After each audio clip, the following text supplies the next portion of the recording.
Well, morning all. It's 6:15 on a beautiful May Thursday morning. It's the 9th of May, and there's this lovely calm, cool, dewy feeling that you get at this time of year. It's not hot, although I'm living in hope, but it will warm up during the day. So I'm cutting flowers for a wedding for my client, Fleur Provocateur, this morning. I did a clip with her a couple of weeks ago when she talked about what it's like to be a luxury wedding florist and events florist. And it was such an eye-opener to how people like her work. And I work with her quite closely. And each stem is cut to order for her, very specifically for a particular arrangement. And I'm lucky because having been a florist myself over the years, I know what's going to happen. So I thought you might like to come along for the cut. And then if I've got enough material, I'll cut a bit extra and I might make an arrangement myself because I have a commission elsewhere and I can do any colour I like. So I'll make an arrangement myself with the kinds of material that I'm cutting for Caroline, and you can see maybe the kind of work that she's working with herself. So come along. And if you're new to the channel, you're very welcome. Please subscribe, press the bell icon, and we'll tell you when we've got more clips coming up. And if any of the tips and tricks are useful that we give you along the way, you can always buy me a coffee, or better still, join my club, which is a great fun place. Look, there's a link for club membership, which will tell you more about that. And do make a comment, because I might not reply the very next day. This week has been so flat out, I haven't replied to any of my comments all week, but I do reply to all my comments on YouTube. When going out to harvest, it's very important to remember your coffee and your loppers when you're going for stem length. So while it's lovely and cool, we're going to start here in the tunnel, and I'll show you what we're going to cut from in here. Gorgeous sweet rocket. And all the peach and white foxgloves, which have loved growing in here. I will grow them in here again. And this is the other tunnel where we're just waiting for the first of the sweet peas. Ooh, hold on. But I'm going to be cutting some lovely honesty here. But look who I spy with my little eye. Ding, ding, ding, ding. Now look, this is interesting in a niche way. So they've got a little bit of bud drop here. The top bud is brittle, hasn't come out and will fall off. This is normal for first flush sweet peas because it is cooler. The differential in temperature between the day and the night is too strong, and so the buds get too cold at night and drop off. As the weather warms up, as the season continues, the bud drop will stop. So look, a bit more bud drop here, but in a week or so these will have settled in and be producing really nicely. That is what I call a nice blue sweet pea. Look, this one stem of foxglove is covered in black fly. So that's going in the bin, I'm afraid, composting. Now, normally I wouldn't be cutting the snowball bush so late. Normally it's 2 out, and at this stage it'll be absolutely full of black fly. This year there seems to be very, very little black fly. Now that's either because the winter was warmer, so the ladybirds came out of hibernation earlier and they've been eating the black fly. There was that one stem of foxglove that was covered in black fly, but really other than that there's very little around. And normally these balls of flowers would be absolutely, if you looked inside them, they'd be full of black fly. They're not, which is nice for me because in the short term it means I'm earning a living. But in the long term, if there's been a population collapse of black fly, even in a place like this at Common Farm, black fly are an essential part of the food chain. So we, also part of the food chain, are potentially in even more trouble. There you are. And last but not least, I'm here for 10 6-foot branches of hornbeam. One of the reasons it's good to get your hornbeam, if you're a florist, from your local, or your beech, from your local flower farmer, is it will be cut fresh to order, so it won't have spent any time out of water, And particularly at this time of year when freshly emerged leaves can be a little floppy, I highly recommend sourcing your foliage locally if you can.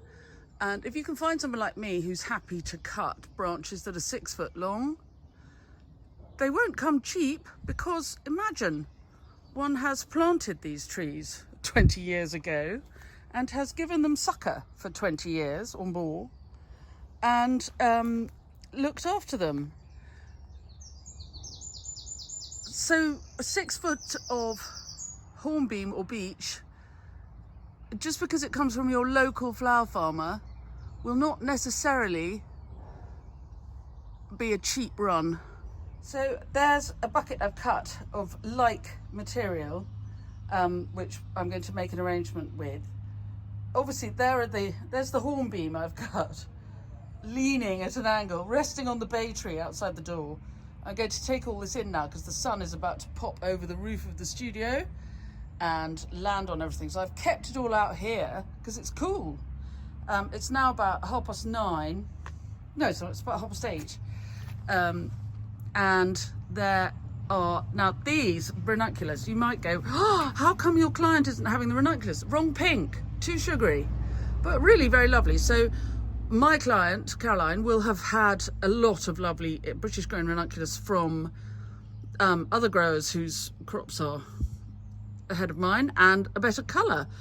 But I have to say these are lovely. So I'm going to use them in my arrangement to be the focal flowers. And obviously Caroline, the wedding florist, will have something else. But these will be the focal flowers for me.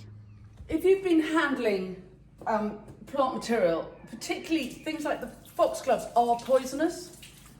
And they've also got quite hairy stems. So I'm always conscious, if I'm not wearing short sleeves, when I've been handling any material like that, I'll just wash my arms, just rinse them off, because I don't want phytosensitive blisters caused by a reaction between the plants and my skin. And I have quite sensitive skin. And in my time, I have had blisters, the like of which you would not believe. So really worth just washing your arms off if you're handling material with the slightest bit of fur on the stem. There are lots of poisonous plants which can cause phytosensitivity. If I were the bride, I'm not, obviously, but I would particularly, and if I were cutting and the bride were doing the arranging, I would warn them to wear long sleeves when they were handling the material so that they don't cause themselves any trouble. If you are cutting, please do be careful. I generally have a spare bucket of water in my trolley, and I'll rinse my arms off when I'm between cutting. And because I've just brought all that material into the studio, so I've been handling it, it's touching my arms, I've just washed my arms. Really, really top tip. So Caroline arranges, if you watch the clip I made with her a couple of weeks ago where she talks about what it's like to be a luxury wedding florist and the kind of relationship that she and I'm the grower, she's the florist, the kind of relationships we have. If you look at that clip, you'll see she has these beautiful heavy pedestal vases that she arranges in for the table centers. I don't have the same vases, but I do have a nice soupière.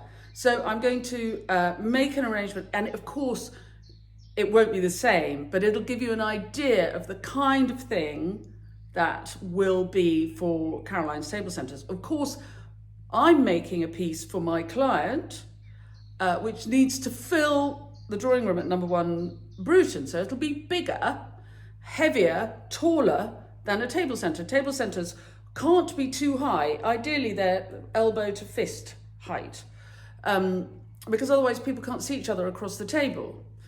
So mine is going to be a little bit bigger than probably hers will be, but it gives you an idea of the kind of work that is made with the kind of flowers that I grow.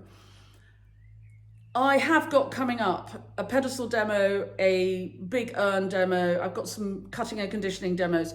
So for step-by-step instructions how to make the kind of piece I'm going to make, do book your place on one of those workshops, or even a selection. They come in various guises as blocks, so you can book 2 or 3 at a time and you get a fat discount. It works very nicely. Clubbers, obviously you get your 10%, you know all about that.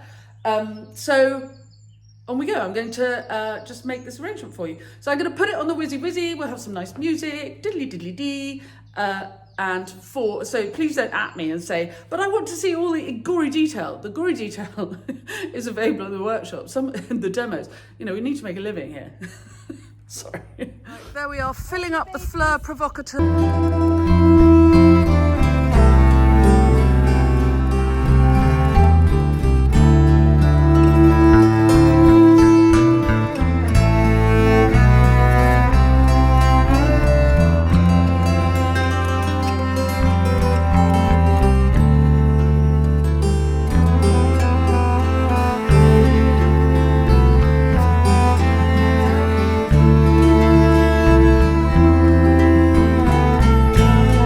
Than Caroline will do for her table centres, but it gives you an idea. And obviously her flowers will be more blush, less pink, but and this one will curl up. It's got its head down for the moment, but it will reach for the light. Anyway, that's an idea of the kind of work that my colleague is making with my product. And you see why flowers are expensive, because to make this, the material's got to be that fresh, that luxurious. And you saw how many stems I put in this. I didn't count them as I cut them, but there's probably 50, 60 stems in here, which if you're having a table centre for a wedding, it takes a good deal of time to make all of this very high quality product. The attention to detail, people getting up very early in the morning, and knowing how to do it. Anyway, if you'd like to learn how to make a pedestal vase like this, do book a place on my pedestal vase workshop, a demo, and equally I'm doing a big urn. This is not a big urn, this is a small pedestal vase. You think you've seen big? You ain't seen nothing yet. Anyway, I hope you've enjoyed the clip, and clubbers, I know you've had a fair bit of extra, and I hope you've enjoyed all your extra bits, and I'll see you all very soon. Bye-bye.